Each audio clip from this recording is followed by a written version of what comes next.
Hello boys and girls, I am going to show you how to do some formatting on your Dilemma with Water narrative and also add a box so that we can color a picture once we print it. So follow along.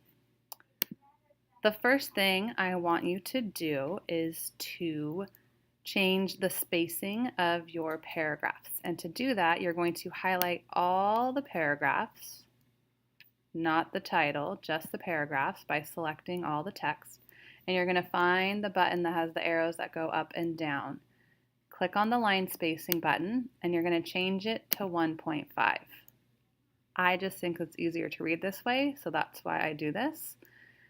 The next thing you're going to do is to insert a drawing.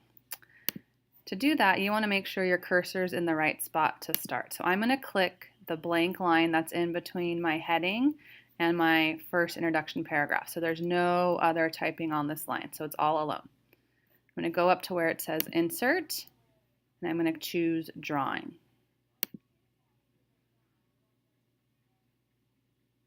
Your page will look like this once you open it. You have some options at the top. And I'm going to choose the one that says shape. There's a circle and a square there. You can click the little drop down. I'm going to choose the first one. I'm going to keep it pretty simple because I want it to be a pretty large rectangle or kind of oval shape. So these two options are going to be your best bet. I kind of like the rounded corners, the rounded rectangle, so I'm going to choose that.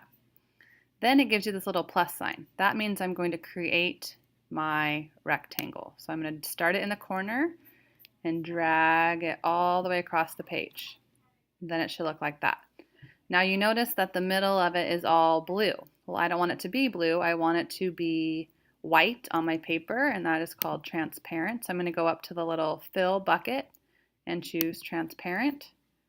And then I'm done. All I have to do is click save and close. And then now, if you notice, right in between my heading and my paragraph, I have a little box, and once I print this, you are going to color, hand draw with crayons or colored pencils, a picture that goes along with your story. Okay?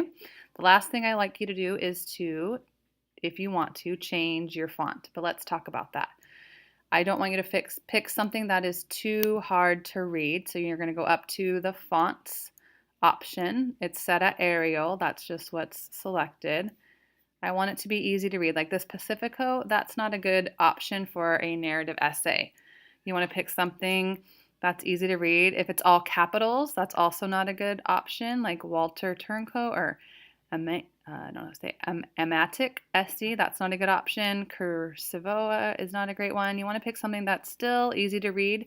There are some fun ones, I know, but we want to make sure that it's appropriate. So to do that, you're going to select all, which is Control A, that's your command to select all, and make sure all your text is highlighted, and then you're going to change your font. And you want to leave it around the same size 14, don't go any larger. If you want, I will let you, if you want to make a fancy font for your title, you can do that. And if you want, you can also make that a little bit bigger. Okay, so then it should only probably spill onto 2, maybe 3 pages, and then you're good to go. Make sure that you did a spell check, tools and spelling.